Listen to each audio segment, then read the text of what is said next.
Hello दोस्तों, आप सभी का स्वागत है आपके अपनी YouTube channel MKS teaching point में। साथियों, बात करेंगे 12460 शिक्षक भर्ती के परिपेक्ष में। निवेदन करेंगे वीडियो को बिना स्किप किए हुए अंत तक देखें और सभी साथियों को शेयर करें। जो साथी चैनल पर पहली बार विजिट कर रहे हैं तो कृपया चैनल को सब्सक्राइब करके बेल आइकन प्रेस कर लें। साथियों, सर्वप्रथम बात करेंगे सुप्रीम कोर्ट जो आपकी सुनवाई हुई है उस परिपेक्ष में, क्योंकि साथियों 11 मार्च को जो सुनवाई हुई और उसके बाद 18 मार्च को भी एक सुनवाई हुई है। अब जो ऑर्डर आया है उसके बाद एक कन्फ्यूजन बना हुआ है।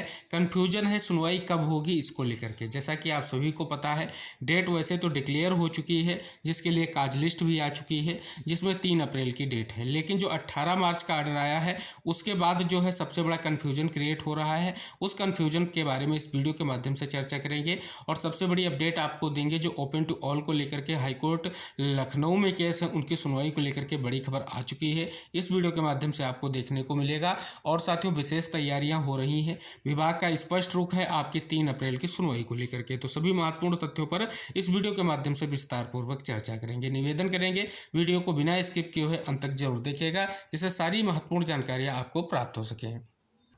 सर्वप्रथम साथियों, आप सभी को अवगत करा दें, ये आदेश जो है आपका 11 मार्च की जो सुनवाई हुई थी उस सुनवाई का ये आदेश है। यहाँ पर कई सारे आईए हैं जिनको यहाँ पर स्पष्ट किया गया है और कई सारे केस हैं।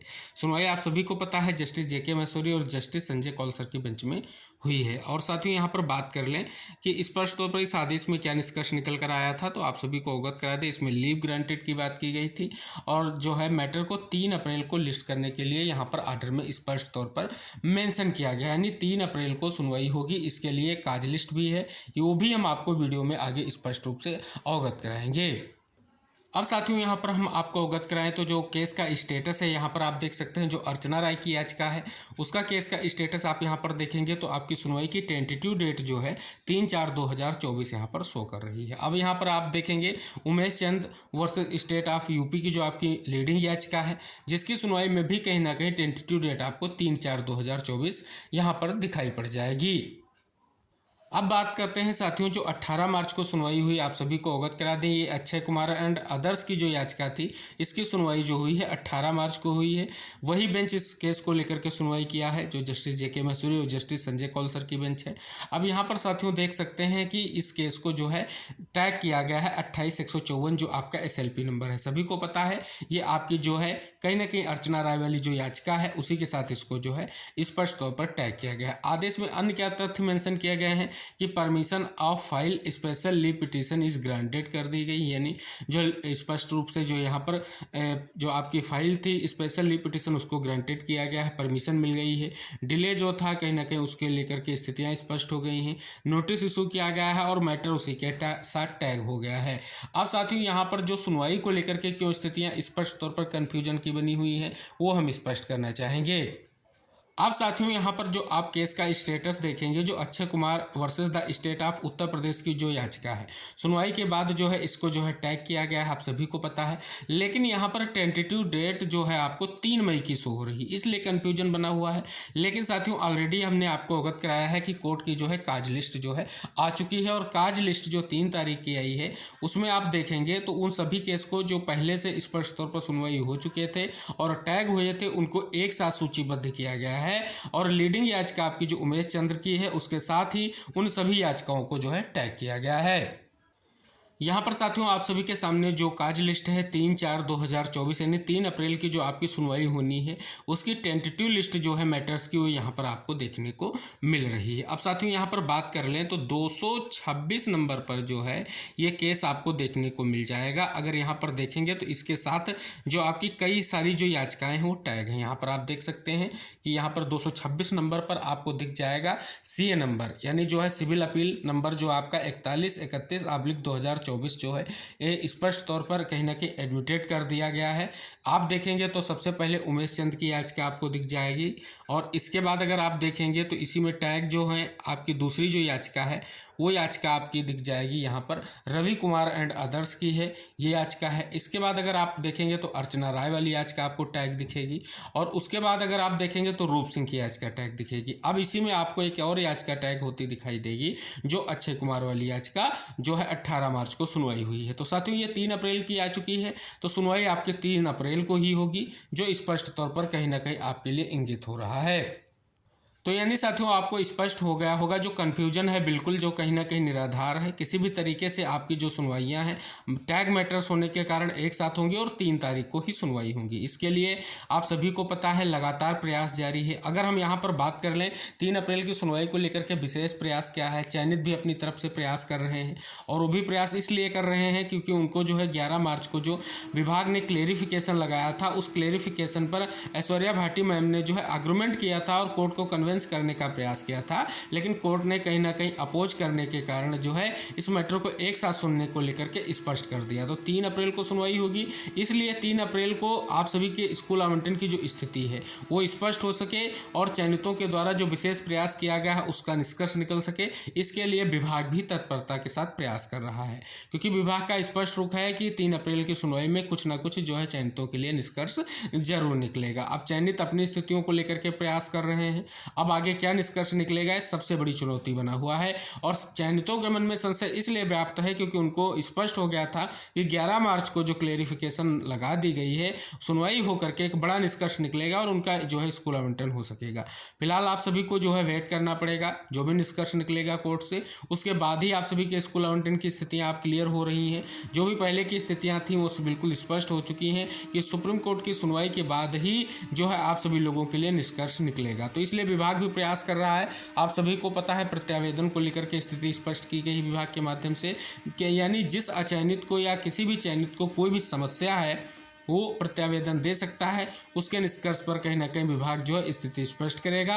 तो भी एक बड़ा विकल्प जो विभाग ने तैयार किया है कि इसके लिए जो है सुनवाई से पहले सभी चीज़ों को इंगित कर लिया जाए, जिससे कोर्ट के सामने सभी बातों को रखा जा सके, जिससे एक बड़ा निष्कर्ष निकले। कहीं ना कहीं जो है मामला बहुत ही महत्वपूर्ण है और इसके साथ कई सारी याचिकाएं हैं और उन्हीं सभी याचिकाओं को सुनकर के निस्तारण करना है। तो साथियों ये कहीं ना कहीं बहुत ही महत्वपूर्ण हो जाता है।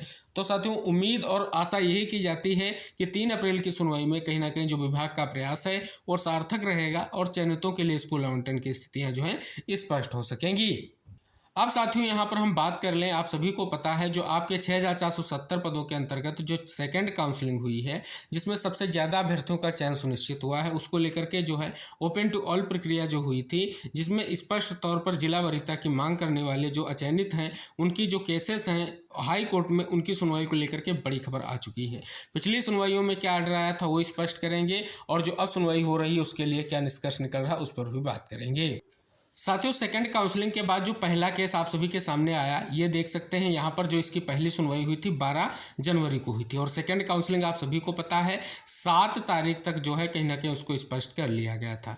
अब ये सुनवाई को लेकर के साथियों केस जो है स्पष्ट रूप से देख सकते हैं 22 मार्च यानी कल की डेट लग चुकी है, लेकिन साथियों सुनवाई कहाँ होगी, जो हितेंद्र हरि रजिस्ट्रार जो आपकी कहीं ना कहीं कोर्ट है, कोर्ट नंबर 71 में सीरियल नंबर 307 पर इस केस को जो है कहीं ना कहीं सूचीबद्ध कर दिया गया है। अब साथियों यहाँ पर देख सकते हैं, अगर बात करें इसमें पिटिशनर की और रिस्पोंडेंट की, यहाँ पर आप सभी को स्पष्ट हो जाएगा कि किस किस को रिस्पोंडेंट और किसको जो है कहीं ना कहीं स्पष्ट तौर पर प्रतिवादी बनाया गया है। इसमें state of UP through secretary department of basic education board आपको मिल जाएगा और इसमें सारे जो है स्पष्ट तौर पर डिस्ट्रिक्ट बेसिक एजुकेशन ऑफिसर को भी बनाया गया है। तो यानी सारे नाम यहाँ पर मेंशन है। अब इसकी जो सुनवाई हुई थी 12 जनवरी को हुई थी, इसमें आदेश देख सकते हैं कि स्पष्ट तौर पर किसे नोटिस दिया गया था, सारी चीज़ें यहाँ पर आप सभी को देखने को मिल जाएंगी। और इसमें जो आपका केस है जिसमें की बात सुप्रीम कोर्ट वाले केस की यहाँ पर बात की गई थी, आप सभी के सामने निष्कर्ष निकल कर आ रहा है। जो 8 जनवरी को आदेश आया था उसकी बात भी यहाँ पर की गई है। इसके बाद बात करें साथियों, दूसरा जो आपका केस है 549/2024। साथियों ये केस जो है इसका भी कहीं ना कहीं सुनवाई एक ही साथ एक ही बेंच जो स्पष्ट की गई उसमें लगी हुई है और ये केस जो है 19 जनवरी को फाइल किया गया था। और साथियों इसकी जो आप यहाँ पर बात कर लें, जो सुनवाई का जो आर्डर है आप सभी के सामने निकल कर आ रहा है। 25 तारीख को जो सुनवाई हुई थी, सारी चीज़ें यहाँ पर स्पष्ट हो रही हैं कि अपोजिट पार्टी को 4 सप्ताह का समय दिया गया था काउंटर एफिडेविट फाइल करने को लेकर के। तो यहाँ पर आप देख रहे हैं ऊपर अपोजिट पार्टी का नाम दे रखा है कि अपोजिट पार्टी नंबर 1 में आपके मिस्टर विजय सिंह सर का नाम दिया गया है और नंबर 2 के लिए ऋषभ त्रिपाठी जी का नाम यहाँ पर मेंशन किया गया है। तो यहाँ पर अब साथियों बात कर लें स्पष्ट तौर पर इसमें जो आपकी पार्टीज हैं देख सकते हैं, वही आपका जो है स्टेट ऑफ यूपी को बनाया गया है, इसके साथ बेसिक एजुकेशन बोर्ड का बनाया गया है, डिस्ट्रिक्ट बेसिक एजुकेशन ऑफिसर्स को भी बनाया गया है। अब इसके बाद साथियों एक और महत्वपूर्ण याचिका जो 31/1/2024 यानी 31 जनवरी को फाइल की गई थी, जिसका जो है रिट नंबर 863/2024 है। ये याचिका आप सभी को अवगत करा दें। यहाँ पर आप देख सकते हैं प्रवीण मिश्रा एंड अदर्स की जो आपको देखने को मिल रही 16 अदर्स की याचिका है। इसमें बहुत सारे आपको रिस्पोंडेंट के नाम मेंशन दिख जाएंगे। और इस याचिका की जो आपकी सुनवाई हुई थी, ये सुनवाई हुई थी 6 फरवरी को, और 6 फरवरी का आदेश आप सभी के सामने है। इसमें क्या क्या स्थितियां स्पष्ट की गई हैं। इसमें जो है नोटिस किसे इशू किया गया था, 11 से 20 जो है रिटर्नेबल एट अर्ली डेट को लेकर के स्पष्ट तौर पर कहीं ना कहीं स्पष्ट रूप से आपके सामने स्थिति स्पष्ट हो रही है। तो साथियों ये जो आपके कुछ महत्वपूर्ण केस हैं जो हाई कोर्ट लखनऊ में कहीं ना कहीं कल में जो है सुनवाई होनी है, लेकिन ये रजिस्ट्रार कोर्ट में होनी है। हम आपको बार बार स्पष्ट कर रहे हैं, क्योंकि साथियों बेंच में को लेकर के जो स्थितियां आप सभी को पता है यहाँ पर स्पष्ट नहीं हुआ। अब आर्डर्स की बात करें तो इस केस की भी सुनवाई जस्टिस मनीष माथुर सर की जो है आपके बेंच में हुई है। और साथियों यहाँ पर जितने भी केसेस सुने गए हैं जस्टिस मनीष माथुर सर की ही बेंच में सुन करके कहीं ना कहीं ये आर्डर आप सभी के सामने आए हैं। तो सभी केस जो है कहीं ना कहीं स्पष्ट तौर पर इसमें स्थितियां स्पष्ट होनी है, काउंटर एफिडेविट फाइल होने हैं, ये स्थितियां आपको देखने को मिल रही हैं। तो क्या निष्कर्ष रहेगा, रजिस्ट्रार कोर्ट में है और स्पष्ट तौर पर निष्कर्ष क्या रहेगा, ये चीज़ें आप सभी को अवगत कराएंगे। चलिए जो इस सुनवाई को लेकर के काज लिस्ट है उस पर भी एक बार नजर डालते हैं। साथियों आप सभी के सामने कोड नंबर 71 की जो आपकी काज लिस्ट है, हितेंद्र हरी जो है रजिस्ट्रार जे हैं, लिस्टिंग इसमें स्पष्ट किया गया है। अब आप देख सकते हैं पहले 307 नंबर पर आप देख लेंगे तो आपकी जो 221/2024 निधि शुक्ला एंड अदर्स वाली याचिका जिसकी हमने बात की है, और इसी के साथ एक और याचिका इसमें टैग है, देख सकते हैं यहाँ पर आपको देखने को मिल जाएगी 824/2024, ये भी याचिका इसी से कहीं ना कहीं टैग है। इसके बाद 309 नंबर पर आपको दिख जाएगी ये याचिका जो है स्पष्ट तौर पर अनुपम त्रिवेदी एंड 10 अदर्स के माध्यम से की गई, इसकी भी सुनवाई कहीं ना कहीं इसमें लग चुकी है। इसके अलावा साथियों बात कर लेंगे तो आपकी अन्य जो महत्वपूर्ण याचिका है जिसकी सुनवाई आपकी स्पष्ट तौर पर सूचीबद्ध हो चुकी है, उस जो है आपकी ये 3 याचिकाएं आपको लीडिंग दिख रही हैं। और साथियों जो तीसरी आपकी याचिका है यहाँ पर आप देख सकते हैं 320 नंबर पर लगी हुई है, प्रवीण मिश्रा एंड 16 अदर्स की याचिका है। तो तीनों याचिकाएं हैं जो साथियों स्पष्ट तौर पर कहीं ना कहीं आप सभी को अवगत करा दें, पिछली जो है पास ओवर भी हुई हैं केस, तो इस वजह से जो है कहीं ना कहीं एक साथ इनकी सुनवाई हो, इस उद्देश्य से ये जो है रजिस्ट्रार कोर्ट में सुनवाई को लेकर के सूचीबद्ध हुई है। और साथ ही में स्पष्ट होगा जो आप सभी लोगों के लिए बहुत ही महत्वपूर्ण है, जो भी स्थितियाँ हैं काउंटर एफिडेविट वगैरह को लेकर के वो भी स्पष्ट होने की संभावना है। तो साथियों ये कुछ महत्वपूर्ण याचिकाएं जो हाईकोर्ट में सुनवाई को लेकर के स्पष्ट हो रही उनके बारे में हमने आपको अवगत कराया है। कल क्या निष्कर्ष रहेगा वो भी स्पष्ट हो जाएगा। फिलहाल साथियों जो उम्मीद है कि स्पष्ट तौर पर 3 अप्रैल की सुनवाई होगी, उसके लिए जो विभाग का प्रयास है, चयनितों का प्रयास है, उसका निष्कर्ष जरूर निकल कर आ सकेगा और स्कूल आवंटन को लेकर के कोर्ट के माध्यम से कुछ निष्कर्ष जरूर निकलेगा। फिलहाल साथियों 3 तारीख की जो आपकी सुनवाई है, अगर चयनितों के दृष्टिकोण से देखें उनके लिए बहुत ही महत्वपूर्ण है। इसके साथ सभी जो आवेदक हैं 12,460 शिक्षक भर्ती के, उनके लिए भी ये महत्वपूर्ण सुनवाई है, क्योंकि सुप्रीम कोर्ट से जो निष्कर्ष निकल कर आएगा वो कहीं ना कहीं बहुत ही महत्वपूर्ण होगा। तो पूरी उम्मीद के साथ आशा की जाती है कि एक 12,460 शिक्षक भर्ती में दशा और दिशा जो निर्धारित होनी है भर्ती की, वो आपकी जो है स्पष्ट तौर पर 3 अप्रैल की सुनवाई में स्पष्ट हो जाएगी। तो साथियों ये कुछ महत्वपूर्ण चीज़ें थी जो आपके 12,460 शिक्षक भर्ती से संबंधित थी, जिनके बारे में हमने इस वीडियो के माध्यम से चर्चा किया है। आशा करेंगे सभी साथी इस वीडियो को शेयर करके चैनल को जरूर सब्सक्राइब करेंगे। हम जो भी महत्वपूर्ण खबर होगी आपके 12,460 शिक्षक भर्ती के परपेज में जरूर आपको वीडियो के माध्यम से अवगत कराएंगे। निवेदन करेंगे वीडियो को शेयर करके चैनल को जरूर सब्सक्राइब कर लें। मिलते हैं नेक्स्ट अपडेट के साथ, तब तक के लिए टेक केयर, बाय बाय साथियों।